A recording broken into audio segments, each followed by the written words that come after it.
ఉద్యోగాలు ఇవ్వడానికి, పారదర్శకమైన నియామకాలు చేపట్టడానికి పబ్లిక్ సర్వీస్ కమిషన్ని ప్రక్షాళన చేసినాం. కోర్టులలో ఉన్న కేసులను పరిష్కరించి ఇవాళ వేలాది ఉద్యోగాలు ఇచ్చే బాధ్యత తీసుకున్నాం. ఒక్కరోజైనా తండ్రి నోటైనా, కొడుకు నోటైనా, అల్లు నోటైనా, బిడ్డ నోటైనా, వాని చుట్టపోని నోటైనా ఈ ప్రభుత్వం మంచి పని చేసింది, ఈ పని మంచి చేసినందుకు మేము అభినందిస్తున్నామని ఒక్కరోజైనా మాట్లాడినరా? పొద్దున్న లేస్తే గవే చెత్త మాటలు, సొల్లు వాగుడు.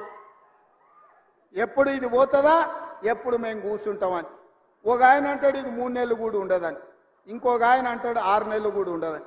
నేను చెప్పదలుచుకున్న సన్నాసులను, ఎవడైనా 3 నెలలో 6 నెలలో ఈ ప్రభుత్వం ఉండదు అని గ్రామాలకు వచ్చే మా కార్యకర్తలు వాళ్ళని పట్టుకొని యాప చెట్టు కట్టేసి లాగుల తొండలు ఇచ్చి కొడతారని చెప్పి నేను ఈ సందర్భంగా చెప్పదలుచుకున్నా.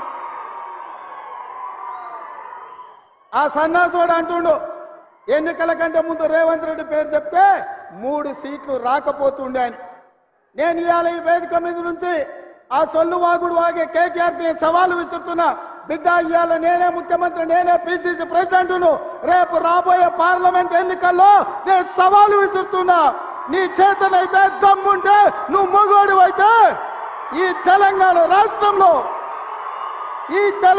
రాష్ట్రంలో బిడ్డ ఒక్క సీటు గెలిచి చూపించు. నీ అయ్యా నువ్వు వస్తావో, నీ అయ్య వస్తాడో మా కార్యకర్తలు చూసుకుంటారు. బిడ్డ, నువ్వు అనుకుంటున్నావా అల్లా తప్పగాడని? అల్లా తప్పగాలం కాదు, అవులగాలలాక అయ్య పేరు చెప్పుకొని కుర్చీలో కూర్చోలేదు సన్నాసోడా. కింది నుంచి కార్యకర్తగా కష్టపడి జెండాలు మోసి లాఠీ దెబ్బలు తిని నీ అక్రమ కేసులు ఎదుర్కొని చెర్లపల్లి చెంచల్గూడ జైల్లో మగ్గినా భయపడకుండా, లొంగిపోకుండా నిటారుగా నిలబడి నిన్ను, నీ అయ్యను, నీ బావను బొందబెట్టి ఇవాళ కుర్చీలో కూర్చున్నాం.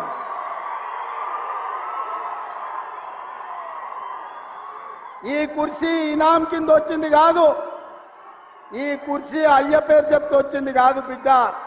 నల్లమల్ల అడవి నుంచి తొక్కుకుంటూ వచ్చి నీలాగటో నెత్తి మీద కాలు పెట్టి తొక్కి ఆ కుర్చీలో కూర్చోబెట్టి నువ్వు మా కార్యకర్తలు. ఇవాళ కుర్చీ ఉందంటే అది మా కార్యకర్తల త్యాగం. ఇవాళ కుర్చీ ఉందంటే మా కార్యకర్తల పోరాటం. ఈ కార్యకర్తలు వీళ్ళు నాకు అండగా నిలబడ్డంత కాలం, నన్ను భుజాల మీద మోసినంత కాలం, నువ్వు కాదు, నిన్ను పుట్టించిన నీ అయ్య కాదు, వాళ్ళ దేవుడు వచ్చినా ఈ కుర్చీని తాకలేరని నేను ఇవాళ చెప్పదలుచుకున్నా.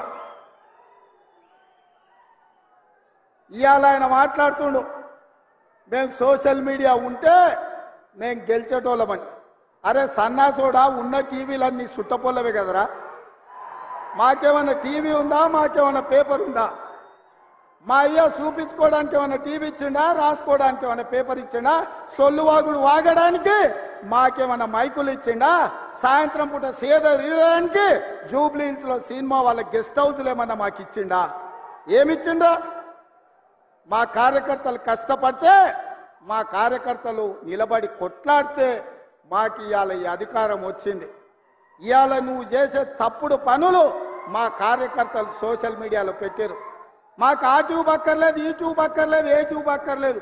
బిడ్డ, నీ ట్యూబ్ లైట్ వలగొట్టే బాధ్యత మాత్రం మేము తీసుకుంటాం. ఆయన చివరికి దివాలా చెడి యూట్యూబ్ ఛానల్ పెట్టుకుంటామంటుండు. అట్లనే కృష్ణానగర్లో ఏదైనా బ్రోకర్ దందా కూడా పెట్టుకో. అది ఇది 2 కలిస్తే బాగానే నడుస్తుంది నీ వ్యాపారం. ఇప్పటికి కూడా సిగ్గురాలే.